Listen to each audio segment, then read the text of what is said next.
ಕಾಮ ಅನ್ನುವ, ಈಗಾಗಲೇ ಇವರು ಹೇಳಿದ ಅರಿಷಡ್ ವೈರಿಗಳಲ್ಲಿ ಆದಿ ಅಂತ ಯಾವುದು ವಾಂಛೆ ಅಂತ ಹೇಳಿ ಇದೆ, ಅದಕ್ಕೆ ಅನುಗುಣವಾಗಿ ಉಂಟಾಗುವ ಸಾರ್ವಜನಿಕವಾಗಿ ಎಲ್ಲರಲ್ಲೂ ಇರುವ ಸಾಮಾನ್ಯ ಪ್ರತಿಕ್ರಿಯೆಯ ಒಂದು ರೂಪ. ಕಾಮವನ್ನು ದೂರ ಇಟ್ಟು ಅದರ ಕಡೆಗೆ ತಿರುಗಿ ನೋಡದೆ ಸಂಯಮದಿಂದ ನಮ್ಮನ್ನು ನಾವು ಸಂಪೂರ್ಣ ಹತೋಟಿಯಲ್ಲಿಯೇ ನಡೆಯುವ ಒಂದು ಸಾಹಸ. ಅದು ಮುಟ್ಟಿ ತಟ್ಟಿ ಅನುಭವಿಸಿಯೂ ಏನೂ ಆಗದೆ ಬೆಳೆಯುವ ಇನ್ನೊಂದು ಸಾಹಸ. ಲೈಂಗಿಕ ವಿಜ್ಞಾನವನ್ನು ಲೈಂಗಿಕ ಪಾಠದ ಮೂಲಕ ಕೊಡಬೇಕು ಅನ್ನುವ ಒಂದು ಮಾತು ಈಗ ಅಲ್ಲ, ಆಗ ಹೇಳಿದ್ದೂ ಇದೆ. ಕಾಮ ನಾವು ಮದುವೆ ಆಗಲಿ ಆಗದೇ ಇರಲಿ ನಮ್ಮೊಳಗೆ ಇರುವುದಂತೂ ಹೌದಲ್ಲ, ಹುಟ್ಟುತ್ತಾ ಎಲ್ಲರಲ್ಲೂ ಇರುವಂಥದ್ದು. ಅದನ್ನು ದಾಟುವುದೋ, ಅದನ್ನು ಪ್ರೀತಿಸುವುದೋ, ಅದನ್ನು ಪರಿವರ್ತಿಸುವುದೋ ಅದು ಮುಖ್ಯ. ಮನುಷ್ಯ ಊರ್ಧ್ವಾಭಿಮುಖ, ಅವ ಪಶುವಿನ ಹಾಗಲ್ಲ. ಕಾಮಕ್ಕೆ ಊರ್ಧ್ವಾಭಿಮುಖ ಕರೆದುಕೊಂಡು ಹೋಗುವ ಏಕಮಾತ್ರ ಸಾಧ್ಯತೆ ಇರೋದು, ಉಳಿದ ಯಾವುದಕ್ಕೂ ಇಲ್ಲ. ಕಾಮ ಸುಖಕ್ಕೆ ಹೋಗುವಾಗ ಮನುಷ್ಯ ತಿರ್ಯಕ್, ಅವನು ಹಾರಿಜಾಂಟಲ್ಲೇ ಆಗಬೇಕು. ಇಂದು ಮಾಡಿದ್ದು ನಾಳೆ ಬೇಕು ಅನ್ನಿಸುವುದಾದರೆ ಇದಕ್ಕೆ ಕೊನೆ ಇಲ್ವಾ? ಹೊಕ್ಕುಳ ಕೆಳಗಿನ ಒಂದು ಸಣ್ಣ ಆನಂದಕ್ಕಾಗಿ ಅದನ್ನು ಬಳಸಿ ನಾವು ಸಂತೋಷ ಅಂತ ತಿಳಿದಿದ್ದೇವೆ. ದೈಹಿಕ ಸುಖದ ಸಂದರ್ಭದಲ್ಲಿ ಮನುಷ್ಯನಿಗೆ ಮಾತ್ರ ಮುಖ ಕೂಡ ಎದುರಾಬದರಾಗುವ ಸಾಧ್ಯತೆ, ಪ್ರಾಣಿಗಳಿಗೆಲ್ಲ ಬೆನ್ನ ಹಿಂದೆ ಅವು. ಅದನ್ನೇ ಆಟ ಮಾಡಿ ಹಾಳಾದವರು ಎಷ್ಟೋ ಸಹಸ್ರ ಜನ. ವಾತ್ಸ್ಯಾಯನ ಬರೆದಿದ್ದಾನೆ, ಅದು ಗಂಡು ಭಾಷೆ, ಗಂಡು ಕಣ್ಣು, ಗಂಡಿನ ಅನುಭವ. ಆದರೆ ಹೆಣ್ಣಾಗಿ ಆ ಗಂಡನ್ನು ನೋಡುವಾಗ ಏನಿದೆಯಲ್ಲ ಆ ಭಾಗದ ಕೊರತೆ ಊನ ಖಂಡಿತಕ್ಕೂ ಇದೆ. ಮಾನಸಿಕ ವ್ಯಭಿಚಾರ ಅಂತ ಒಂದಿದೆ. ಮನಸ್ಸಿನಲ್ಲೇ ಎಷ್ಟೋ ಮನುಷ್ಯರು ನಾವು ಇನ್ನೂ ಕಾಮವನ್ನು ದಾಟಕ್ಕೆ ಸಾಧ್ಯ ಆಗಿಲ್ಲ. ದೈಹಿಕ ಹೋಗ್ಲಿ, ಕಾಮಕ್ಕೆ ದಣಿವಿದೆ, ಪ್ರೇಮಕ್ಕೆ ದಣಿವಿಲ್ಲ. ಕಾಮ ವಿಶ್ರಾಂತ, ಪ್ರೇಮ ಅವಿಶ್ರಾಂತ.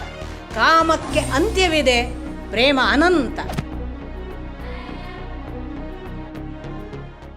ತುಂಬ ಚಿಕ್ಕವಳಿದ್ದಾಗ, ಮೇ ಬಿ SSLC ಅಥವಾ PUC ದಿನಗಳಲ್ಲಿ ಬ್ಲೂ ಲಗೂನ್ ಅಂತ ಒಂದು ಇಂಗ್ಲೀಷ್ ಸಿನಿಮಾ ಬಂದಿತ್ತು. ಆ ಸಿನಿಮಾಕ್ಕೆ ನನ್ನನ್ನು ಮುರಾರಿ ಅಣ್ಣ ಕರ್ಕೊಂಡು ಹೋದರು. ಆ ಸಿನಿಮಾ ಏನು, ಅದರ ಒಟ್ಟು ಕಥೆ ಅಂತಂದರೆ, ಒಂದು ಹಡಗು ದುರಂತಕ್ಕೆ ಒಳಗಾಗಿ ಅದರಲ್ಲಿರುವ 2 ಕುಟುಂಬದ, ಒಂದು ಗಂಡು ಒಂದು ಹೆಣ್ಣು, ಪುಟ್ಟ ಮಕ್ಕಳು ದ್ವೀಪಕ್ಕೆ ಬೀಳ್ತಾರೆ. ಆ ದ್ವೀಪದಲ್ಲಿ ಬೀಳುವಾಗ ಪುಟ್ಟ ಮಕ್ಕಳು ಆಡ್ತಾ ಇರುವ ಹಾಗೆ ಅಲ್ಲಲ್ಲಿಯೇ ತಮ್ಮ ಜೀವನವನ್ನು ಕಟ್ಟಿಕೊಳ್ಳುವ ಆ ಮಕ್ಕಳು ಬೆಳೀತಾ ಅವರಿಗೆ ನಿಧಾನಕ್ಕೆ ನೋಡುವ ಕ್ರಮ ಬದಲಾಗಕ್ಕೆ ಶುರುವಾಗತ್ತೆ. ಹತ್ತಿರ ಬಂದಾಗ ಏನೋ ಒಂದು ಬದಲಾವಣೆ, ಪರಿವರ್ತನೆ. ಹೀಗೆ ಅವರು ಒಂದು ದೈಹಿಕ ಪರಿವರ್ತನೆ ಒಳಗಾಗ್ತಾ ಅವರ ದೈಹಿಕ ಕ್ರಿಯೆಗಳು ಬದಲಾಗ್ತವೆ. ಆ ಮೂಲಕ ಅವರ ದೈಹಿಕ ಕ್ರಿಯೆಗಳಿಗೆ ಅನುಗುಣವಾಗಿ ಅದು ಮುಂದೆ ಪುರುಷ ಸ್ತ್ರೀಯ ಸಂಬಂಧದ ಮಟ್ಟಕ್ಕೆ ಹೋಗುತ್ತೆ ಇತ್ಯಾದಿ. ಅದು ಇಡೀ ಸಿನಿಮಾದಲ್ಲಿ ಆ ಇಬ್ಬರು ಗಂಡು ಹೆಣ್ಣು ಬೆತ್ತಲೇ ಇರ್ತಾರೆ. ಇದು ದೈಹಿಕವಾಗಿ ಪ್ರಾಕೃತಿಕವಾಗಿ ಒಂದು ಕಾಮ ಅನ್ನುವ, ಈಗಾಗಲೇ ಇವರು ಹೇಳಿದ ಅರಿಷಡ್ ವೈರಿಗಳಲ್ಲಿ ಆದಿ ಅಂತ ಯಾವುದು ವಾಂಛೆ ಅಂತ ಹೇಳಿ ಇದೆ, ಅದಕ್ಕೆ ಅನುಗುಣವಾಗಿ ಉಂಟಾಗುವ ಸಾರ್ವಜನಿಕವಾಗಿ ಎಲ್ಲರಲ್ಲೂ ಇರುವ ಸಾಮಾನ್ಯ ಪ್ರತಿಕ್ರಿಯೆಯ ಒಂದು ರೂಪ. ನನ್ನ ಗುರುಗಳು ಸತ್ಯಕಾಮರು ವಾತ್ಸ್ಯಾಯನನನ್ನು ಬರೀತಾ ಒಂದು ಕಡೆ ಒಂದು ಸಿಂಬಾಲಿಕ್ ಕಥೆಯನ್ನು ಹೇಳ್ತಾರೆ. ವಾತ್ಸ್ಯಾಯನ ವಾಸ್ತವಿಕ ಒಂದು ದಿನ ಇಂದ್ರಲೋಕದಲ್ಲಿದ್ದ. ಆ ದೇವತೆಗಳ ಎಲ್ಲ ಏನು ಕಾಮ ಕ್ರೀಡೆಗಳಿವೆ ಅದನ್ನು ಕದ್ದು ನೋಡ್ತಿದ್ದ. ಆ ನೋಡ್ತಾ ಅಲ್ಲಿ ಕಾಣುವ ಎಲ್ಲ ದೇವಲೀಲೆಯ ಚರಿತ್ರೆಯ ಹಾಗೆ ಕಾಣುವ ಕಾಮಕ್ರೀಡೆಗಳನ್ನು ದಾಖಲಿಸ್ತಾ ಬಂದ. ಇನ್ನೇನು ಅವನ ಕೃತಿ ಮುಗಿಯುವ ಹಂತದಲ್ಲಿತ್ತು. ಆಗ ಇಂದ್ರನಿಗೆ ಇವನ್ಯಾವನೋ ಒಬ್ಬ ಇಲ್ಲಿ ಬಂದು ಎಲ್ಲ ನೋಟ್ ಮಾಡ್ಕೋತಿದ್ದಾನೆ ಅಂತ ಗೊತ್ತಾಯಿತು. ಆ ಹೊತ್ತಿನಲ್ಲಿ ಆ ಇಂದ್ರನಿಗೆ ಕೋಪ ಬಂದು ವಾತ್ಸ್ಯಾಯನನನ್ನು ಈಗ ಶಪಿಸಬೇಕು ಅಥವಾ ಅವನಿಂದ ಆ ಕೃತಿಯನ್ನು ಕಸಿದುಕೊಳ್ಳಬೇಕು ಅನ್ನುವ ಹಂತದಲ್ಲಿದ್ದಾಗ ವಾತ್ಸ್ಯಾಯನ ಅದನ್ನು ಕಿಟಕಿಯಿಂದ ಕೆಳಗೆ ಭೂಲೋಕಕ್ಕೆ ಹಾಕಿದ. ಹಾಗೆ ಹುಟ್ಟಿದ್ದು ವಾತ್ಸ್ಯಾಯನನ ಕಾಮಸೂತ್ರ ಅಂತ. ಅಲ್ಲೊಂದು ದೇವಲೋಕದ ಟಚ್ಚನ್ನು ಕಾಮಕ್ಕೆ ಹೇಳಿದರು. ಅದೇ ಬಹುಶಃ ಈಗ ಗಣೇಶ್ ಅವರು ಹೇಳ್ತಾ ಇರುವ ಧರ್ಮಾರ್ಥ ಕಾಮ ಮೋಕ್ಷದ ಇನ್ನೊಂದು ಮುಖವಾದ ಕಾಮ ಅಂತ ನಾನು ಭಾವಿಸ್ತೇನೆ. ನನ್ನ ಗುರುಗಳಿಗೆ ಇನ್ನೊಂದು ಪ್ರಶ್ನೆ ಇತ್ತು. ಅವರು ಹೀಗೆ ಶಕುಂತಲೆ ಮತ್ತು ದುಷ್ಯಂತರ ಕಥೆಯನ್ನು ವಿವರಿಸಿದ ಒಂದು ಒಳ್ಳೆಯ ಕಥಾಭಾಗ ಶೃಂಗಾರ ತೀರ್ಥ ಅನ್ನುವ ಕಥಾ ಸಂಕಲನ ಅದರಲ್ಲಿ ಬಂತು. ಅದನ್ನು ಹೀಗೆ ಒಂದು ದಿನ ಶಾಲಾ ಮಕ್ಕಳು, ಹೈಸ್ಕೂಲೋ ಕಾಲೇಜ್ ಮಕ್ಕಳಿಗೋ ಏನೋ ಮಾತಾಡುವ ಪ್ರಸಂಗ. ಮಾತಾಡಿ ಆದಮೇಲೆ ನನ್ನ ಗುರುಗಳಿಗೆ ಅಲ್ಲಿ ಪಾಠ ಮಾಡುವ ಶಿಕ್ಷಕರು ಮತ್ತು ವಿದ್ಯಾರ್ಥಿಗಳು ಪ್ರಶ್ನೋತ್ತರದ ಒಂದು ವಿಭಾಗ. ಆ ಪ್ರಶ್ನೋತ್ತರದ ಸಂದರ್ಭದಲ್ಲಿ ನನ್ನ ಗುರುಗಳನ್ನು ಕೇಳ್ತಾರೆ, ನೀವು ಹುಟ್ಟ ಬ್ರಹ್ಮಚಾರಿ ಅಂತ ಈಗಲೂ ಹೇಳ್ತಿದ್ದೀರಿ, ಇವತ್ತಿಗೂ ನೀವು ಬ್ರಹ್ಮಚಾರಿ ಅಂತ ಘೋಷಿಸಿಕೊಳ್ತೀರಿ. ಹಾಗಿದ್ದೂ ಕೂಡ ನೀವು ದುಷ್ಯಂತ ಮತ್ತು ಶಕುಂತಲೆಯ ಆ ಕ್ರೀಡೆಯನ್ನು, ಆ ಒಂದು ಪ್ರೇಮ ಶೃಂಗಾರವನ್ನು ಇಷ್ಟು ಅದ್ಭುತವಾಗಿ ಹೇಗೆ ವಿವರಿಸಲಿಕ್ಕೆ ಸಾಧ್ಯ ಅಂತ ಸತ್ಯಕಾಮರು ಕೊಟ್ಟ ಉತ್ತರ, ವಾಸ್ತವಿಕ ಶಕುಂತಲೆಯ ಕೋಣೆಗೆ ದುಷ್ಯಂತ ಬರುವ ಮೊದಲು ನಾನೇ ಇದ್ದೆ, ದುಷ್ಯಂತ ಬರುವಾಗ ನಾನು ಹೊರಗೆ ಹೋದೆ ಅಂತ. ಇದು ನಾನು ಬಹಳ ನನ್ನಷ್ಟಕ್ಕೆ ಇದನ್ನು ಇಡೀ ಕೃತಿ ಓದುವಾಗ ನನಗೆ ಆ ಇಡೀ ಕಥೆ, ನನ್ನ ಗುರುಗಳು ಹೇಳಿದ ಮಾತು, ಒಂದು ಅದ್ಭುತವಾದ ಆಂತರಂಗಿಕ ಕಾಮದ ಏನು ಭಾಗ ಈಗಾಗಲೇ ಗಣೇಶ್ ಹೇಳಿದರು, ಅದು ತನ್ನನ್ನು ತಾನು ಆನಂದಕ್ಕೆ ತೊಡಗಿಸಿಕೊಳ್ಳುವಾಗ ಆಲಂಬನ ಅವಲಂಬನ ಇಲ್ಲದ ಒಂದು ಆನಂದ. ನಮಗೆ ಆನಂದ ಆಗಬೇಕಾದ್ರೆ ಇನ್ನೊಂದು ಬೇಕು, ನಮಗೆ ಖುಷಿ ಆಗಬೇಕಾದ್ರೆ ಒಂದು ಹೆಣ್ಣು ಬೇಕು, ಒಂದು ಗಂಡು ಬೇಕು ಅನ್ನುವ ದೈಹಿಕ ಸುಖದ ಒಂದು ವ್ಯಾಖ್ಯಾನ, ಅಥವಾ ಒಂದು ಕುಡಿತ ಇದ್ದರೆ ನಮಗೆ ಅದರಿಂದ ಆಗುವ ಮದ್ಯದಿಂದ ಸಿಗುವ ಆನಂದ, ಅಥವಾ ಇನ್ನೊಂದು ಯಾವುದೋ ಆಲ್ಟರ್ನೇಟಿವ್ಗಳಿಂದ. ಇದಲ್ಲದ ಒಂದು ಆನಂದ, ಇದು ಆಂತರಂಗಿಕ ಬ್ರಹ್ಮಚರ್ಯಕ್ಕೆ ಸಂಬಂಧಪಟ್ಟದ್ದಿರಬೇಕು. ಮತ್ತು ನಾನು ಈ ಕೃತಿ ಓದುವಾಗ ಅವರು ಪದೇ ಪದೇ ಬ್ರಾಹ್ಮಣರಿಗೆ, ವೇದಜ್ಞರಿಗೆ ಅಥವಾ ಸನ್ಯಾಸಿಗಳಿಗೆ ಇದಲ್ಲ ಅನ್ನೋ ಒಂದು ವಾಕ್ಯವನ್ನು ಹೇಳ್ತಾರೆ. ಈ ಬ್ರಾಹ್ಮಣರು ಅಂದಾಗ ಬ್ರಹ್ಮ ಜಿಜ್ಞಾಸುಗಳು, ಭಗವಂತನ ದಾರಿ ನಡೆಯಲಿಕ್ಕೆ ಹೊರಟವರಿಗಲ್ಲ, ಸನ್ಯಾಸಿಗಳಿಗಲ್ಲ, ವೇದಜ್ಞರಿಗಲ್ಲ, ಅದರಲ್ಲೇ ಮುಳುಗುವ ವೇದಾಧ್ಯಯನ ಮಾಡುವವರಿಗಲ್ಲ. ಎರಡು ದಾರಿ, ಕಾಮವನ್ನು ದೂರ ಇಟ್ಟು ಅದರ ಕಡೆಗೆ ತಿರುಗಿ ನೋಡದೆ ಸಂಯಮದಿಂದ ನಮ್ಮನ್ನು ನಾವು ಸಂಪೂರ್ಣ ಹತೋಟಿಯಲ್ಲಿಯೇ ನಡೆಯುವ ಒಂದು ಸಾಹಸ, ಅದು ಮುಟ್ಟಿ ತಟ್ಟಿ ಅನುಭವಿಸಿಯೂ ಏನೂ ಆಗದೆ ಬೆಳೆಯುವ ಇನ್ನೊಂದು ಸಾಹಸ. ಸತ್ಯಕಾಮರು ಹೇಳುವುದು ಎರಡನೆಯ ಮಾರ್ಗವನ್ನು. ಅದು ಸತ್ಯಕಾಮರ ಮಾರ್ಗವೂ ಹೌದು, ಶಾಕ್ತ ಅಥವಾ ನಾವು ಯಾವುದು ತಂತ್ರಪಥ ಅಂತ ಹೇಳ್ತೇವೆ ಅವರದ್ದು ಮಾರ್ಗ ಹೌದು. ಇದನ್ನು ಅಭಿನವ ಅಥವಾ ರಜನೀಶ್ ಮೊದಲಾದವರೆಲ್ಲ ಹೇಳಿದ್ದು. ಅಂದರೆ ಕಾಮ ದೂರ ಇಟ್ಟು ಮೈಲಿಗೆ ಅಂತ ಮಾಡಿ ನಿಮ್ಮನ್ನು ನೀವು ಅದರಿಂದ ಸರಿಸಿ ಏನಾದರೂ ಸಾಹಸ ಮಾಡ್ತೀವಿ ಅಂದರೆ ಒಂದು ಥರದ ಪಲಾಯನವಾದ ಆದೀತು. ಇಂದಲ್ಲ ನಾಳೆ ಎದುರಿಗೆ ಬಂದಾಗ ನೀವು ಸೋಲಬಹುದು. ಅದನ್ನು ಮುಟ್ಟಿ ತಟ್ಟಿ ಏನೂ ಆಗದ ದೈಹಿಕವಾಗಿ ದಾಟುವ ಸಾಧ್ಯತೆ ಇಲ್ವಾ? ಅಂಥ ಎಕ್ಸ್ಪೆರಿಮೆಂಟನ್ನು ಯಾಕೆ ಮಾಡಬಾರ್ದು? ಹಾಗೆ ಎಕ್ಸ್ಪೆರಿಮೆಂಟ್ ಮಾಡುವಾಗ ಅಂಥದೇ ಮನಸ್ಥಿತಿಯ ಸ್ತ್ರೀಯರ ಆಯ್ಕೆಯನ್ನು ಯಾಕೆ ಮಾಡಬಾರ್ದು? ಇತ್ಯಾದಿ ಒಂದು ರೆವಲ್ಯೂಷನರಿ ಅನ್ನಿಸಬಹುದಾದ, ಆದರೆ ರೆವಲ್ಯೂಷನರಿ ಅಲ್ಲ ಅದು. ಯಾಕಂದರೆ ಅಧ್ಯಾತ್ಮ ಪಥದಲ್ಲಿ ಇದು ಸಾಧ್ಯ ಅನ್ನೋದನ್ನು ನಮ್ಮ ಅನೇಕ ಹಿನ್ನೆಲೆಗಳನ್ನು ನೋಡಿದರೆ ಗೊತ್ತಾಗುತ್ತೆ. ಇಂಥದೊಂದು ಸಾಧ್ಯತೆಯ ಮಟ್ಟಿಗೆ ಪದೇ ಪದೇ ಒಬ್ಬ 16 ವರ್ಷಕ್ಕೆ ಕಾಮವನ್ನು ದಾಟಬೇಕು, ಕ್ರೋಧವನ್ನು ದಾಟಬೇಕು ಅನ್ನುವ ಅಕ್ಕಮಹಾದೇವಿ ಆಗಲಿ, ಅಥವಾ ನಾವು ಈಗ ಕಾಣುವ ಯಾವುದೇ ಒಬ್ಬ ಸಾಧಕ ಈ ಥರ ಸಾಧನೆ ಮಾಡಿ ಗಟ್ಟಿಯಾಗಿ ಎದ್ದು ನಿಂತವರು ಖಂಡಿತ ಇದ್ದಾರೆ. ಇನ್ನೊಂದು ಸಾಧ್ಯತೆ, ಇದು ಎಲ್ಲವೂ ಅಲ್ಲದೆ ಈಗಾಗಲೇ ಹೇಳಿದ ಹಾಗೆ ಧರ್ಮ ಅರ್ಥ ಕಾಮ ಮೋಕ್ಷಕ್ಕೆ ಅನುಗುಣವಾಗಿ ಅದನ್ನೊಂದು ಶಾಸ್ತ್ರೀಯ ಪರಿಭಾಷೆಯ ಒಳಗೆ ನಮ್ಮ ಬದುಕಿನ ನಡೆಗೆ, ಲೋಕರೂಢಿಯ ಶಾಸ್ತ್ರಗಳಿಗೆ, ಧರ್ಮಕ್ಕೆ ಯಾವುದಕ್ಕೂ ಚ್ಯುತಿ ಬರದ ಹಾಗೆ ನಿರಂತರವಾಗಿ ನಡೆಯುವ, ಅನುಸಂಧಾನ ಮಾಡುವ ಮತ್ತು ಆ ಮೂಲಕ ಅದರ ಚೌಕಟ್ಟು ಎಲ್ಲೆಗಳನ್ನು, ಯಾಕೆಂದರೆ ಇಲ್ಲಿ ಒಂದು ಮುಖ್ಯ ಮಾತು ಇದೆ. ಇದನ್ನು ಪ್ರಾರಂಭ ಮಾಡಿದ್ದು ಪ್ರಜಾಪತಿ, ಆನಂತರ ಅದು ನಂದಿ, ಅದರ ನಂತರ ಅದನ್ನು ಉದ್ದಾಲಕನ ಮಗನಾದ ಶ್ವೇತಕೇತು ಬರೆದ.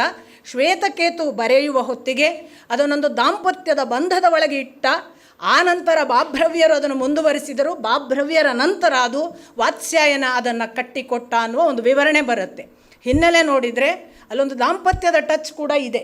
ಅಲ್ಲೊಂದು ಗೃಹಸ್ಥಾಶ್ರಮದ ಒಳಗೆ ಕಟ್ಟಿಕೊಡುವ ಒಂದು ಸುಂದರವಾದ ಶಕ್ತಿಯ ಹಾಗೆ ಅದರ ನಿರೂಪಣೆಯೂ ಇದೆ. ಮತ್ತು ಲಿಸ್ಟ್ ಈಗಾಗಲೇ ಹೇಳಿದಾಗ ಅದನ್ನೆಲ್ಲ ನೀವು ನೋಡಿದರೆ ಅಲ್ಲಿ ಎಲ್ಲವೂ ಇದೆ. ಲೈಂಗಿಕ ವಿಜ್ಞಾನವನ್ನು ಲೈಂಗಿಕ ಪಾಠದ ಮೂಲಕ ಕೊಡಬೇಕು ಅನ್ನುವ ಒಂದು ಮಾತು ಈಗ ಅಲ್ಲ, ಆಗ ಹೇಳಿದ್ದೂ ಇದೆ. ಪಾಠ ಮಾಡಬೇಕು ಲೈಂಗಿಕ ವಿಜ್ಞಾನವನ್ನು ಅಂತ. ಇದು ಎಲ್ಲವನ್ನೂ ನಾನು ಸುಮ್ಮನೆ ಓದುವ ಹೊತ್ತಿಗೆ ಅಂದುಕೊಂಡದ್ದು. ಹೌದು, ಈಗಾಗಲೇ ಹೇಳಿದ ಹಾಗೆ ವೃಷಾಂಕ್ ಮದುವೆ ಆಗಿಲ್ಲ, ನಾನು ಮದುವೆ ಆಗಿಲ್ಲ, ಅಥವಾ ಚಕ್ರತೀರ್ಥ ಮದುವೆ ಆಗಿಲ್ಲ, ಗಣೇಶ್ ಮದುವೆ ಆಗಿಲ್ಲ, ನಮಗೇನು ಕೆಲಸ? ಕಾಮ ನಾವು ಮದುವೆ ಆಗಲಿ ಆಗದೇ ಇರಲಿ ನಮ್ಮೊಳಗೆ ಇರುವುದಂತೂ ಹೌದಲ್ಲ, ಹುಟ್ಟುತ್ತಾ ಎಲ್ಲರಲ್ಲೂ ಇರುವಂಥದ್ದು. ಅದನ್ನು ದಾಟುವುದೋ, ಅದನ್ನು ಪ್ರೀತಿಸುವುದೋ, ಅದನ್ನು ಪರಿವರ್ತಿಸುವುದೋ ಅದು ಮುಖ್ಯ. ಹಾಗಾಗಿ ಇಲ್ಲದೆ ಹೋದರೆ ಏನಾಗ್ತದೆ ಅನ್ನೋದಕ್ಕೆ ನನಗೆ ಯಾವಾಗಲೂ ಅನಿಸೋದು, ಸೃಷ್ಟಿಕ್ರಿಯೆಯನ್ನು ನೋಡಿದರೆ ಪ್ರಥಮದಲ್ಲಿ ಸೃಷ್ಟಿಯ ಎಲ್ಲ ನೀವು ಬೇರೆ ಬೇರೆ ಸಂಗತಿಗಳನ್ನು ನೋಡಿ, ವೃಕ್ಷಗಳೆಲ್ಲ ಊರ್ಧ್ವಾಭಿಮುಖ, ಸಸ್ಯರಾಶಿಗಳೆಲ್ಲ ಊರ್ಧ್ವಾಭಿಮುಖ, ಪ್ರಾಣಿಗಳೆಲ್ಲ ತಿರ್ಯಕ್ ಜಂತುಗಳು ಅಂತ ಹಾರಿಜಾಂಟಲ್, ಊರ್ಧ್ವಾಭಿಮುಖ ಅಲ್ಲ. ಮತ್ತೆ ಸೃಷ್ಟಿಯ ಇನ್ನೊಂದು ಮುಖ ಮನುಷ್ಯ ಊರ್ಧ್ವಾಭಿಮುಖ, ಅವ ಪಶುವಿನ ಹಾಗಲ್ಲ. ಪಂಚಭೂತಗಳನ್ನು ನೋಡಿ, ಅಗ್ನಿ ಒಂದೇ ಊರ್ಧ್ವಾಭಿಮುಖ, ನೀರಲ್ಲ, ಭೂಮಿ ಅಲ್ಲ, ಗಾಳಿ ಎಲ್ಲಕ್ಕೂ ಇದೆ, ಆಚೆಯೂ ಇದೆ, ಹೀಗೂ ಇದೆ. ಅದು ಆಕಾಶವೂ ಹಾಗೆ ಸರ್ವವ್ಯಾಪಕ. ಅಗ್ನಿ ಕಾಮ ಊರ್ಧ್ವಾಭಿಮುಖ, ಕಾಮಕ್ಕೆ ಊರ್ಧ್ವಾಭಿಮುಖ ಕರೆದುಕೊಂಡು ಹೋಗುವ ಏಕಮಾತ್ರ ಸಾಧ್ಯತೆ ಇರುವುದು, ಉಳಿದ ಯಾವುದಕ್ಕೂ ಇಲ್ಲ. ಊರ್ಧ್ವಮುಖವಾಗಿ ಹೋಗಬಲ್ಲ ಸಾಧ್ಯತೆಯನ್ನ ದೈಹಿಕ ಸುಖಕ್ಕೆ ಮತ್ತೆ ಕರೆಸಿಕೊಂಡರೆ ಅದು ನಮ್ಮ ಅಧಪ್ಪತನ ತಿರ್ಯಕ್ ಜಂತು. ಯಾಕೆ ನೀವು ನೋಡಿ, ಪೊಸಿಷನ್ ವೈಸ್ ಕೂಡ ಕಾಮ ಸುಖಕ್ಕೆ ಹೋಗುವಾಗ ಮನುಷ್ಯ ತಿರ್ಯಕ್, ಅವನು ಹಾರಿಜಾಂಟಲ್ಲೇ ಆಗಬೇಕು. ಶಕ್ತಿಯನ್ನು ಒಂದು ವೇಳೆ ಎರಡು ಕ್ರಮದಲ್ಲಿ ವಿವೇಕಾನಂದರು ಹೇಳಿದ ಹಾಗೆ ಬ್ರಹ್ಮಚರ್ಯವನ್ನು ಅಖಂಡವಾಗಿ ಸಾಧಿಸಿ, ನನ್ನ ಒಳಗೆ ಅದು ನನಗೆ ಯಾಕೆ ಇದೆ, ನಾನು ಒಬ್ಬ ಪಶುವಿನ ಹಾಗೆ ಆಗಲಿಕ್ಕೆ ಈ ದೈಹಿಕ ಸುಖವಾಗಿಯೇ ಇರುವುದಾದರೆ ಅದು ಎಷ್ಟು ದಿನ, ಇಂದು ಮಾಡಿದ್ದು ನಾಳೆ ಬೇಕು ಅನ್ನಿಸುವುದಾದರೆ ಇದಕ್ಕೆ ಕೊನೆ ಇಲ್ವಾ, ಇದು ಕೊನೆ ಇಲ್ಲದ್ದು ಹೌದು ಅಂತಾದರೆ ನಾನು ಇದಕ್ಕೆ ಬಂದದ್ದ, ಇದರ ಆಚೆಗೆ ಕಾರಣಗಳಿಲ್ವಾ ಅನ್ನುವ ಸ್ವಯಂ ಪ್ರಶ್ನೆಗಳ ಮೂಲಕ ಅದರ ಜೊತೆಗೆ ನಿರಂತರ ಅನುಸಂಧಾನ ಮಾಡಿದರೆ ಕಾಮದಷ್ಟು ಪ್ರೇಮಕ್ಕೆ ಕರೆದುಕೊಂಡು ಹೋಗುವ ಶಕ್ತಿ ಮನುಷ್ಯನಲ್ಲಿ ಬೇರೆ ಇಲ್ಲ. ಈ ಕಾಮ ಅಂತರಂಗದಲ್ಲಿ ನಮ್ಮನ್ನು ಯಾವ ಪ್ರಮಾಣದಲ್ಲಿ ಎಳ್ಕೊಂಡು ಹೋಗ್ತದೆ ಅಂದರೆ, ನೀವು ಪವರ್ಫುಲ್ಲಾಗಿ ನಿಮಗೆ ಕಂಟ್ರೋಲ್ ಆಗೋದಿಲ್ಲ ನಿಮ್ಮ ಎನರ್ಜಿ. ಯಾಕಂದರೆ ಅಲ್ಲಿ ನನ್ನ ಗುರುಗಳು ನನಗೆ ಪದೇ ಪದೇ ಹೇಳ್ತಿದ್ರು, ಪೋಲು ಮಾಡಬೇಡ ಮಗಳೇ, ಸೋರಿ ಹೋಗಬೇಡ, ಕರಗಬೇಡ, ಘನವಾಗು. ಈ ಮಾತುಗಳೆಲ್ಲ ಒಂದೊಂದು ಸೂತ್ರದ ಹಾಗೆ, ಒಂದೊಂದು ಶಬ್ದ ಅಂದರೆ ಅರ್ಥ ಆಗಲಿಕ್ಕೆ ಎಷ್ಟೋ ವರ್ಷಗಳು ಬೇಕಾಗ್ತವೆ. ಅಂಥದ್ದೊಂದು ಕಾಮಸೂತ್ರದಲ್ಲಿ ಅಂಥ ಬ್ರಹ್ಮಚರ್ಯ ಸಾಧ್ಯ ಇದೆ ಅನ್ನುವ ಮಾತಿಗೆ ಈ ದಾರಿ ಅಂತ ನಾನು ಭಾವಿಸ್ತೇನೆ. ಅದು ಬ್ರಹ್ಮಚರ್ಯವನ್ನು ಸಾಧಿಸಲಿಕ್ಕೆ ಸಕಲ ಸಾಧ್ಯತೆಗಳನ್ನು ಒಳಗೊಂಡಂತಹ ಅದ್ಭುತ ಶಕ್ತಿ. ವ್ಯರ್ಥ ಆಗ್ತಿದೆ ಯಾಕೆಂದರೆ ಹೊಕ್ಕುಳ ಕೆಳಗಿನ ಒಂದು ಸಣ್ಣ ಆನಂದಕ್ಕಾಗಿ ಅದನ್ನು ಬಳಸಿ ನಾವು ಸಂತೋಷ ಅಂತ ತಿಳಿದಿದ್ದೇವೆ. ಇದನ್ನು ವಿವೇಕಾನಂದರು ಹೇಳಿದ, ಅದನ್ನು ಅಖಂಡವಾಗಿ ನೀವು ನಿಮ್ಮ ಒಳಗೆ ಹಿಡಿತಕ್ಕೆ ತಂದುಕೊಂಡರೆ ಅದು ಕಶೇರುಕ ಮಣಿಯ ಮೂಲಕ ಊರ್ಧ್ವಮುಖ ಹರಿದು ಅದು ಮುಂದೆ ನಿಮ್ಮ ಮೆದುಳಿನಲ್ಲಿ ಓಜಸ್ ಎನ್ನುವ ಶಕ್ತಿಯಾಗಿ ಪರಿವರ್ತನೆ ಆಗುತ್ತದೆ. ಆಗ ನಿಮಗೆ ಯಾರೂ ಎದುರಲ್ಲ ಅಂದದ್ದು ಈ ಅರ್ಥದಲ್ಲಿ. ಇದನ್ನು ಈ ಸೂತ್ರದ ಒಳಗೆ ಅಂತ ಸೂಚನೆಗಳನ್ನು ಹುಡುಕಿದರೆ ಈ ಕಾಮ ವಾತ್ಸ್ಯಾಯನ ಹೇಳುವ ಅದು ಯಾವುದೋ ಆಸನಗಳಲ್ಲಿಯೋ ಯಾವುದೋ ದೈಹಿಕ ಸ್ಪರ್ಶಗಳಲ್ಲಿಯೋ ಆಲಿಂಗನ ಅಥವಾ ಚುಂಬನ ಅನ್ನುವ ಸಾಮಾನ್ಯ ಸಂತೋಷಗಳು. ಮತ್ತೊಂದು ಗಮನಿಸಿ, ಇಡೀ ಜಗತ್ತಿನ ಕಾಮಮಿಲನದಲ್ಲಿ ಮನುಷ್ಯನಿಗೆ ಮಾತ್ರ ಮುಖಭಾಗ್ಯ, ಅಂದರೆ ಕಾಮ ಸುಖ ಅಥವಾ ದೈಹಿಕ ಸುಖದ ಸಂದರ್ಭದಲ್ಲಿ ಮನುಷ್ಯನಿಗೆ ಮಾತ್ರ ಮುಖ ಕೂಡ ಎದುರಾಬದರಾಗುವ ಸಾಧ್ಯತೆ. ಪ್ರಾಣಿಗಳಿಗೆಲ್ಲ ಬೆನ್ನ ಹಿಂದೆ ಅವುಗಳು, ಮುಖಾನುಭವ ಇಲ್ಲ. ಆಮೇಲೆ ಇನ್ನೊಂದು ಅಂಥದೇ ಸಾಧ್ಯತೆ ನಮಗೆ ಕಾಣುವುದು ಈ ಜಗತ್ತಿನಲ್ಲಿ ಸರ್ಪಗಳು. ಅವು ನಮಗೆ ಹೇಳ್ತವೆ ನೋಡಿ, ಅದು ತಿರ್ಯಕ್ ಜಂತುವೆ, ಅದು ಹೊರಿಜಾಂಟಲೆ. ಅದು ಕಾಮಶಕ್ತಿಯ ಸಂದರ್ಭಕ್ಕೆ ಬಂದಾಗ ಕಾಮಶಕ್ತಿ ಯಾಕೆ ಇದೆ ಅಂದರೆ ಊರ್ಧ್ವಮುಖ ಆಗಲಿಕ್ಕಿದೆ ಅನ್ನೋದನ್ನು ಸರ್ಪದ ಆ ಆ್ಯಕ್ಟ್ ತೋರಿಸ್ತದೆ. ನೀನು ನಿನ್ನ ಶಕ್ತಿಯನ್ನು ಪಶುವಿನ ಹಾಗೆ ತಿರ್ಯಕ್ ಜಂತುವಿನ ಹಾಗೆ ಪೋಲು ಮಾಡುವುದಕ್ಕೆ ಇದು ಇಲ್ಲ, ಇದು ಊರ್ಧ್ವಮುಖಿಯಾಗಿ ಇನ್ನೊಂದು ಭಗವಂತನ ಸಾಧ್ಯತೆಗೆ ಹೋಗಲಿಕ್ಕೆ ಬರುತ್ತೆ ಅನ್ನುವುದನ್ನು ತೋರಿಸುವ ಕಣ್ಣ ಮುಂದೆ ಇರುವ ಸಹಜವಾದ ಉದಾಹರಣೆ ಸರ್ಪ. ಒನ್ಸ್ ಅಗೇನ್ ಮನುಷ್ಯನ ಕಾಮಕ್ಕೆ ನಾವು ಸಮೀಕರಿಸುವ ಒಂದು ಮೆಟಫಾರ್. ನಮ್ಮ ಎನರ್ಜಿ ಈ ಎಲ್ಲ ಅರ್ಥದಲ್ಲಿ ನಾವು ತಿರ್ಯಕ್ ಜಂತು ಆದರೆ ಈಗಾಗಲೇ ಹೇಳಿದ ಕಾಮದ ಆದಿ ಅಥವಾ ಯಾವ ಅರಿಷಡ್ವೈರಿಯ ಆದಿ ಭಾಗಕ್ಕೆ ನಾವು ಬೀಳ್ತೇವೆ. ಅದಲ್ಲದ ಭಾಗ ಅಂದರೆ ನಾವು ಊರ್ಧ್ವಮುಖಿ ಹೋಗುವುದಕ್ಕೆ ಇರುವ ಯಾವ ಸಾಧ್ಯತೆಯನ್ನು ಒಳಗೊಂಡು ನಿರಂತರ ಹೇಳ್ತೇವ, ಮುಟ್ಟಿದರೂ ಮೈಲೆ ಆಗಲ್ಲ. ಅದನ್ನು ಕೃಷ್ಣ ಹೇಳಿದ್ದು. ಅಷ್ಟು ಸಹಸ್ರ ಹೆಂಡಂದರಿಗೆ ಮಕ್ಕಳನ್ನು ಕೊಟ್ಟವ, ಕುಬ್ಜೆಯಂಥವಳಿಗೂ ಮಕ್ಕಳನ್ನು ಕೊಟ್ಟವ, ಕಟ್ಟ ಕಡೆಗೆ ಘೋಷಿಸುವುದು ವೇದವ್ಯಾಸರ ಮುಖಾಂತರ, ಅಥವಾ ವೇದವ್ಯಾಸರು ನಮಗೆ ಹೇಳುವುದು, ನನ್ನ ಬ್ರಹ್ಮಚರ್ಯ ಸತ್ಯವಾದರೆ ಈ ಮಗು ಬದುಕಲಿ ಅಂತ, ಉತ್ತರೆಯ ಹೊಟ್ಟೆಯ ಮಗುವಿಗೆ. ಅಂದರೆ ಇದೆಲ್ಲವೂ ಮಾಡಿ ನಾನು ಬ್ರಹ್ಮಚಾರಿ ಆಗಲಿಕ್ಕೆ ಬರುತ್ತದೆ ಅನ್ನುವುದನ್ನು ತೋರಿಸಿಕೊಟ್ಟವ ಶ್ರೀಕೃಷ್ಣ. ಇಂಥ ಬ್ರಹ್ಮಚರ್ಯವನ್ನು ಈ ಸಾಮಾನ್ಯ ಕಟ್ಟುಪಾಡುಗಳ ಒಳಗೆ ಬದುಕುವ ಸುಸೂತ್ರಬದ್ಧವಾದ ಗಣೇಶವರು ಹೇಳಿದಂತಹ ವಾತ್ಸ್ಯಾಯನ ಶಾಸ್ತ್ರ ಒಂದು ಭಾಗವಾದರೆ, ಇದಲ್ಲದ ನಾವು ಈಗ ತಿಳಿದಿದ್ದೇವಲ್ಲ, ಅಧ್ಯಾತ್ಮ ಅಂದರೆ ಕಾಮ, ಅಧ್ಯಾತ್ಮದಲ್ಲಿ ಕಾಮ ದೂರ ಇರಬೇಕು, ಕಾಮದಿಂದ ದೂರ ಇದ್ದವರು ಅಧ್ಯಾತ್ಮದಲ್ಲಿ ಬೆಳೀತಾರೆ ಅನ್ನುವುದನ್ನೂ ಮೀರಿಸಿದ ಒಂದು ಮುಖ ಈ ಭಾರತೀಯ ಪರಂಪರೆ ಕೊಟ್ಟಿದೆ. ಆದರೆ ಅದು ಅಷ್ಟು ಸರಳವಲ್ಲ ಅನ್ನುವ ಕಾರಣಕ್ಕಾಗಿಯೇ ನಿರಂತರವಾಗಿ ಭಯವನ್ನು ಹುಟ್ಟಿಸಲಾಗಿದೆ. ಯಾಕೆ ಸರಳವಲ್ಲ ಅನ್ನೋದು ನಿಮಗೆ ಚೆನ್ನಾಗಿ ಗೊತ್ತು. ಅದನ್ನೇ ಆಟ ಮಾಡಿ ಹಾಳಾದವರು ಎಷ್ಟೋ ಸಹಸ್ರ ಜನ. ಅದಕ್ಕೇ ರಜನೀಶ್ ಒಬ್ಬ ದೊಡ್ಡ ಫೇಲ್ಯೂರ್ ಆದದ್ದು ಕೂಡ. ಯಾಕೆಂದರೆ ಅದು ಇದರಷ್ಟು ಸುಲಭ ಮಾರ್ಗ ಅಲ್ಲ. ಇದು ಮುಟ್ಟಿಯೂ ಮುಟ್ಟದಂತೆ, ಅದಕ್ಕೆ ಉಂಡು ಉಪವಾಸಿ ಬಳಸಿ ಬ್ರಹ್ಮಚಾರಿ ಅಂತ ಭರತನ ಬಗ್ಗೆ ರತ್ನಾಕರ ವರ್ಣಿ ಭರತೇಶ ವೈಭವದಲ್ಲಿ ಹೇಳುವುದು ಕೂಡ. ಇದು ಉಂಡು ಉಪವಾಸಿ, ಊಟ ಆಗಿರುತ್ತೆ ಆದರೆ ಅವರು ಉಪವಾಸ, ಬಳಸಿದ್ದಾರೆ ಆದರೆ ಬ್ರಹ್ಮಚರ್ಯ. ಇದು ಸಾಮಾನ್ಯ ನಡೆ ಅಲ್ಲ, ಇದು ಭಾರೀ ಕತ್ತಿ ಅಲಗಿನ ನಡೆ. ನಾನೇನು ವೈಭವೀಕರಿಸುವುದಲ್ಲ, ಇಂಥದ್ದು ಆಗಲಿಕ್ಕೆ ಸಾಮಾನ್ಯ ಶಕ್ತಿ ಸಾಧ್ಯ ಆಗುವುದಿಲ್ಲ. ಅದಕ್ಕೆ ಗುರುಕೃಪೆಯೋ ಅಥವಾ ಅಂಥದನ್ನು ನಡೆಸುವ ಶಕ್ತಿ ಇದ್ದ ಇನ್ನೊಬ್ಬನೋ ಖಂಡಿತ ನಡೆಸಲಿಕ್ಕೆ ಸಾಧ್ಯ ಇದೆ ಅನ್ನುವುದು ಕೂಡ ಈ ವಾತ್ಸ್ಯಾಯನ ಸೂತ್ರದ ಒಳಗೆ ಅಡಕವಾಗಿರುವ ಇನ್ನೊಂದು ಬ್ರಹ್ಮಚರ್ಯದ ಅಂಶ. ಅಂತ ಬ್ರಹ್ಮಚರ್ಯಕ್ಕೆ ನಾನು ಯಾಕೆ ಅದು ನಿಜವಾದ ಅರ್ಥದಲ್ಲಿ ಭಗವಂತನ ಹತ್ರ ಕರೆದುಕೊಂಡು ಹೋಗುವುದಕ್ಕೆ ಹೆಚ್ಚು ಸುಸೂತ್ರ ಅಂತ ಭಾವಿಸ್ತೇನೆ ಅಂತಂದರೆ, ಅದು ನಮ್ಮ ಒಳಗಿನ ದೌರ್ಬಲ್ಯವನ್ನು ನಾವು ಪರಿವರ್ತಿಸಿ ಕಾಮವನ್ನು ಪ್ರೇಮ ಮಾಡಿಕೊಳ್ಳುವ ಒಂದು ದೊಡ್ಡ ಗುಣ. ಇದನ್ನೇ ಬೇಂದ್ರೆಯವರು ಹೇಳಿದ್ದು, ಪ್ರೌಢರತಿಯ ಕೈ ಕೂಸು ಆಗಿ ಬೆಳೆದಿಹುದು ಕಾಮಶಿಶುವು ಅಂತ. ಅಂದರೆ ಒಬ್ಬ ಹೆಣ್ಣು ಈ ದಾರಿಯಲ್ಲಿ ಕಾಮವನ್ನು ಪ್ರೇಮವಾಗಿ ಪರಿವರ್ತಿಸಿದ್ದರೆ ಅವಳಿಗೆ ಒಬ್ಬ ಗಂಡು ಮಗು ಆಗಲಿಕ್ಕೆ ಸಾಧ್ಯವಿದೆ. ಯಾವ ಗಂಡುಸೇ ಪ್ರಚೋದನಾತ್ಮಕವಾಗಿ ಬಂದವನು ಅವನು ಮಗುವಾಗಿ ಹೋಗಲಿಕ್ಕೆ ಬರುತ್ತಿದೆ. ಆಮೇಲೆ ಪ್ರತಿ ಒಬ್ಬ ಆ ದಾರಿಯಲ್ಲಿ ನಡೆದು ಅನುಸಂಧಾನ ಮಾಡಿದ ಬ್ರಹ್ಮಚರ್ಯವನ್ನು ನಿರಂತರ ಉದ್ದೇಶ ಮಾಡಿಕೊಂಡ ಗಂಡು ಈ ಅಧ್ಯಾತ್ಮ ಪಥದಲ್ಲಿ ನಡೆದದ್ದು ಹೌದಾದರೆ ಅವನಿಗೆ ಪ್ರತಿ ಹೆಣ್ಣು ತಾಯಿಯಾಗಲಿಕ್ಕೆ ಬರ್ತಿದೆ. ಇದು ಅದರ ಮೂಲ ಸೂತ್ರ. ಇಂಥದೊಂದು ವಾತ್ಸ್ಯಾಯನ ಸೂತ್ರದ ಒಳಗಿರುವ ಬ್ರಹ್ಮಚರ್ಯದ ಭಾಗ ನನಗೆ ಅತ್ಯಂತ ಪ್ರಿಯವಾದದ್ದು. ಉಳಿದದ್ದು ಗಣೇಶರು ಹೇಳಿದ ಹಾಗೆ ನನಗೆ ಅನ್ನಿಸಿತ್ತು ಅದನ್ನು ಓದುವಾಗ, ಹೆಣ್ಮಕ್ಕಳು ಬರಿಬೇಕು ಅಂತ. ವಾತ್ಸ್ಯಾಯನ ಬರೆದಿದ್ದಾನೆ, ಅದು ಗಂಡು ಭಾಷೆ, ಗಂಡು ಕಣ್ಣು, ಗಂಡಿನ ಅನುಭವ. ಹಾಗಂತ ಅವನಿಗೆ ಅನುಭವ ಇಲ್ಲ ಅಂತಲ್ಲ, ಅವ ಎಲ್ಲ ಥರದ ಹೆಣ್ಮಕ್ಕಳನ್ನೂ ನೋಡಿದ್ದಾನೆ, ಅದನ್ನೆಲ್ಲವನ್ನು ವಿವರಿಸ್ತಾನೆ. ಈ ದೇಶದವರು ಹೇಗೆ, ಗುಜರಾತಿನವರು ಹೇಗೆ, ದ್ರಾವಿಡ ದೇಶದವರು ಹೇಗೆ, ಅಥವಾ ನಮ್ಮ ದಕ್ಷಿಣ ಭಾರತದವರು ಹೇಗೆ, ತೆಲುಗಿನವರು ಹೇಗೆ, ಇದು ಎಲ್ಲ ವಿವರಿಸ್ತಾನೆ, ಇಲ್ಲ ಅಂತಲ್ಲ. ಆದರೆ ಹೆಣ್ಣು ಹೆಣ್ಣಾಗಿ ಆ ಗಂಡನ್ನು ನೋಡುವಾಗ ಏನಿದೆಯಲ್ಲ ಆ ಭಾಗದ ಕೊರತೆ ಊನ ಖಂಡಿತಕ್ಕೂ ಇದೆ. ಅದನ್ನು ಬರಿಬೇಕು. ಯಾರು ಬರಿಬೇಕು ಗೊತ್ತಿಲ್ಲ, ಹೆಣ್ಣಾಗಬಲ್ಲವರು ಬರಿಬೇಕು, ಅದು ಗಂಡೇ ಇರಬಹುದು. ಯಾಕಂದರೆ ನನ್ನ ಗುರುವಿನ ಬಗ್ಗೆ ಒಂದು ಮಾತು ಇದೆ, ಅವರಂಥ ತಾಯಿಯನ್ನೇ ನಾನು ನೋಡಿಲ್ಲ ಅಂತ ಅನೇಕ ಗಂಡಸರು ಹೇಳಿದ್ದು. ಹಾಗೆ ಅಂಥವರು ಯಾರಾದರೂ ಬರಿಬೇಕು. ಈಗಾಗಲೇ ವಿಶ್ವನಾಥವರ ಬಗ್ಗೆ ನಾನು ಹೆಚ್ಚು ಹೇಳಲಿಕ್ಕೆ ಏನೂ ಅರ್ಹಳಲ್ಲ, ಆದರೆ ಅದು ಸೂತ್ರಪ್ರಾಯವಾದ ಅನುವಾದ ಅಂತೂ ನನಗೂ ಅನ್ನಿಸ್ತು. ಎಷ್ಟು ಚೆನ್ನಾಗಿ ಕೊಟ್ಟಿದ್ದಾರಲ್ಲ, ಆಚೆ ಈಚೆ ಹೋಗಿಲ್ಲ ಅವರು, ಎಷ್ಟು ಸುಂದರ ಅಲ್ವಾ ಅಂತ ಎಲ್ಲ ಅನುಭವಗಳ ಜೊತೆಗೆ ನಾನು ಕಡೆಯದಾಗಿ ಯೇಸು ಕ್ರಿಸ್ತನ ಜೀವನ ಘಟನೆ ಒಂದನ್ನು ಹೇಳಿ ಮುಗಿಸ್ತೀನಿ. ಮೇರಿ ಮಗ್ದಲಿನಾ ಅಂತ ನೀವು ಕೇಳಿರಲಿಕ್ಕೆ ಸಾಕು. ಅವಳು ಒಬ್ಬ ವೇಶ್ಯೆ. ಆ ವೇಶ್ಯೆ ತನ್ನ ಜೀವನದಲ್ಲಿ, ನಿಮಗೆ ಗೊತ್ತು, ಯಹೂದಿಗಳಿಗೆ ಇವ ಕ್ಷಮೆ ಮತ್ತು ದಯೆಯನ್ನೇ ನಿರಂತರ ಹೇಳ್ತಾ ಇದ್ದ ಕಾಲ ಯೇಸು ಕ್ರಿಸ್ತ. ಆಗ ಅವರಿಗಿತ್ತು ಕ್ಷಮೆ ದಯೆ ನಡೆಯೋದಿಲ್ಲ, ಧರ್ಮ ಅಂದರೆ ಹೇಗಿರಬೇಕು, ಕಣ್ಣಿಗೆ ಕಣ್ಣು ಹಲ್ಲಿಗೆ ಹಲ್ಲು, ಆ ಥರ ಕಠೋರ ಧರ್ಮನಿಷ್ಠರು ಅವರು. ಅವರಿಗೆ ಈ ಜೀಸಸ್ಸನ್ನು ಅಥವಾ ಯೇಸುವನ್ನು ಕಡಿಮೆ ಮಾಡುವ ಉದ್ದೇಶದಿಂದ ಅವರು ಏನು ಮಾಡ್ತಾರೆ, ಇವಳನ್ನು ರೆಡ್ ಹ್ಯಾಂಡೆಡ್ ಸಿಗುವ ಹಾಗೆ ಒಂದು ಘಟನೆ ನಿರ್ಮಾಣ ಮಾಡ್ತಾರೆ. ಇವಳು ವ್ಯಭಿಚಾರಿ, ಇವಳು ವೇಶ್ಯೆ.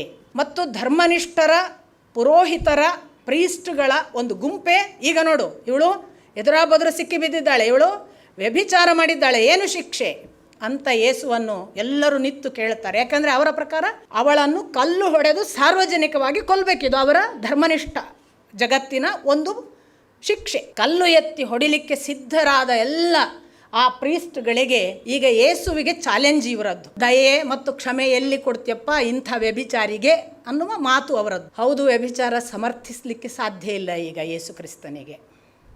ಹಾಗಂತ ಕ್ಷಮೆ ದಯೆ ಬಿಡುವುದು ಅವನ ಧರ್ಮ ಅಲ್ಲ.